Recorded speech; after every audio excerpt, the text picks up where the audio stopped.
₹15,000ની ઉઘરાણી માટે અપહરણ કરનાર 4 ઇસમોને પલસાણા 4 રસ્તેથી ₹4.95 લાખના મુદ્દામાલ સાથે 4ને ઝડપી પાડ્યા।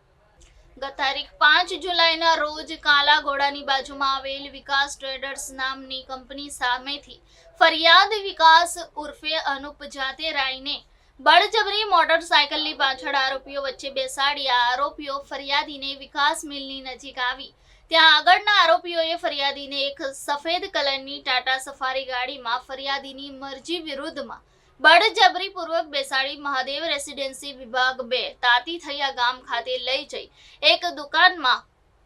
ફરિયાદીને ગોંધી રાખી આરોપીઓએ પ્લાસ્ટિકના દંડે વડે માર માર્યો હતો અને નીકળતા ₹15,000 નહીં આપે તો જાનથી મારી નાખશો તેવી ધમકી આપી હતી। બાબતની ફરિયાદ તારીખ 6 જુલાઈના રોજ સાંજે 6 કલાકે આવી હતી। પલસાણા પોલીસ સ્ટેશનમાં આપતા પોલીસે તપાસ શરૂ કરી હતી। દરમિયાન પલસાણા પોલીસ સ્ટેશનના ઇન્ચાર્જ પોલીસ ઇન્સ્પેક્ટર બીજી ઈસરાણી તથા પોલીસ સબ ઇન્સ્પેક્ટર NR ધોડિયાને સંયુક્ત બાતમી મળી હતી કે પલસાણા પોલીસ સ્ટેશનના અપહરણના ગુનામાં અપહરણ કરનાર આરોપીઓ પલસાણા 4 રસ્તા પાસેથી સફારી ગાડી લઈ પોતાના વતન તરફ ભાગવાની ફિરાકમાં છે। જે બાતમી હકીકતના આધારે અલગ અલગ ટીમો બનાવી પલસાણા 4 રસ્તે કોર્ડન કરી અપહરણ કરનાર 4 આરોપી શ્યામ નારાયણ મહેન્દ્રનાથ દુબે, વિકાસ શ્યામ નારાયણ દુબે બંને રહે મૂળ યુપી, હાલ મેગા કેચબરી સોસાયટી મામલતદાર કચેરીની પાછળ, વિનય પ્રીતમ કુશવાહા અને અજયસિંહ નોહરસિંહ બંને મૂળ રહે મધ્યપ્રદેશ અને હાલમાં પ્રથમ પાક સોસાયટી